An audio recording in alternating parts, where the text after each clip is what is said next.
বন্ধুরা, আজকে আমরা ইংরেজি ওয়াই লেটার দিয়ে একটি সুন্দর বাঁক আঁকা শিখব।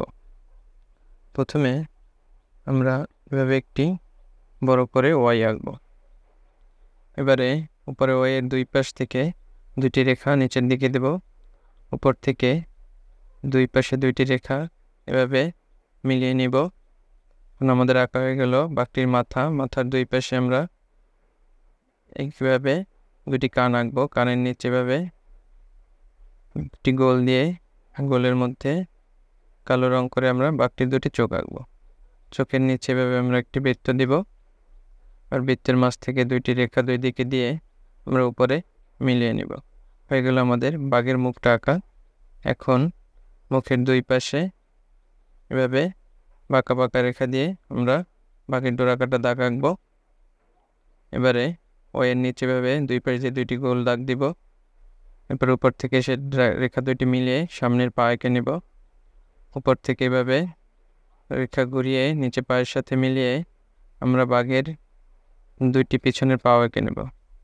এবার উপর থেকে একটি রেখা ঘুরিয়ে পিছনের পায়ের সাথে মিলিয়ে পাশ দিয়ে আরেকটি রেখা নিয়ে আমরা বাঘের লেজটি আঁকবো।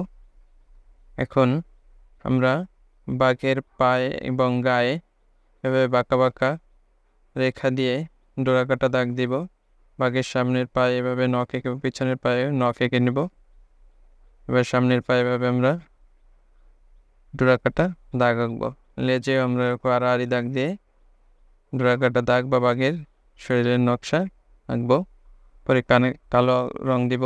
এবারে আমরা ডোরাকাটা দাগগুলোতে হালকা করে হলুদ রঙের শেড দিব এবং বাঘের পাশে যে পশম আঁকার জন্য আমরা হালকা করে হলুদ রং করব। বাঘের মুখেও আমরা মাথায় হলুদ রং করব। খেয়াল রাখতে হলুদ রংটি যেন হালকা, এবার লেজেও আমরা হালকা হালকা করে ডোরাকাটা দাগের সাথে হলুদ রং মিলিয়ে দিব। এবারে লেজে কালো রং এবং উপরে নাকেও আমরা কালো রং করে নেব।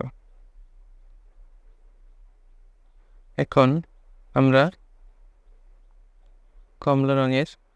গাঢ় কমলা রঙের আমরা হালকা করে শেড দিয়ে দিব। আমাদের আঁকা হয়ে গেল একটি সুন্দর বাঘ। তোমাদের ভিডিওটি ভালো লাগলে লাইক, কমেন্টস করবে। ধন্যবাদ।